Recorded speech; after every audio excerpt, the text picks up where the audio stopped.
ഒരു people പ്ലീസറും healthy boundaries ഉള്ള ഒരാളും തമ്മിലുള്ള 4 കീ ഡിഫറൻസസ് പറയാം. Number 1, saying yes when you mean no.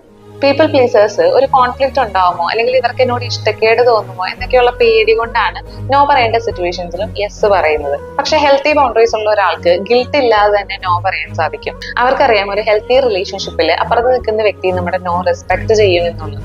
Number 2, seeking validation versus knowing your worth. People pleaser ആയിട്ടുള്ള ഒരു വ്യക്തിയാണ് നിങ്ങളെങ്കിൽ നിങ്ങൾക്ക് എപ്പോഴും എക്സ്റ്റേണൽ വാലിഡേഷൻ, മറ്റുള്ളവരുടെ അപ്രൂവൽ ഇമ്പോർട്ടന്റ് ആയിരിക്കും.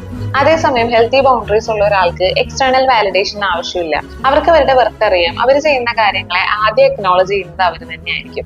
Number 3, avoiding conflict versus having honest conversation. People പ്ലീസേഴ്സിന് മനസമാധാനമാണ് പ്രധാനം എന്നുള്ളത് കൊണ്ട് അവർ സംസാരിക്കേണ്ട സിറ്റുവേഷൻസിലും സംസാരിക്കാതിരിക്കും. പക്ഷേ ഹെൽത്തി ബൗണ്ടറീസ് ഉള്ള ഒരാൾക്ക് സംസാരിക്കുന്നത് അൺകംഫർട്ടബിൾ ആണെന്ന് അറിയാം, എങ്കിൽ പോലും അവരത് സംസാരിക്കും. Number 4, feeling drained versus feeling empowered. നിങ്ങളൊരു പീപ്പിൾ പ്ലീസർ ആണെങ്കിൽ എപ്പോഴും നിങ്ങൾ കോൺവെർസേഷനിൽ ഏർപ്പെട്ട് കഴിഞ്ഞാൽ നിങ്ങളുടെ എനർജി ഡ്രെയിൻഡ് ഔട്ട് ആയിക്കൊണ്ടിരിക്കും. അതേസമയം നിങ്ങൾക്ക് ഹെൽത്തി ബൗണ്ടറീസ് ഉണ്ടെങ്കിൽ നിങ്ങൾക്ക് നിങ്ങളുടെ എനർജിയും സെൽഫ് റെസ്പെക്റ്റും സേവ് ചെയ്യാൻ സാധിക്കും.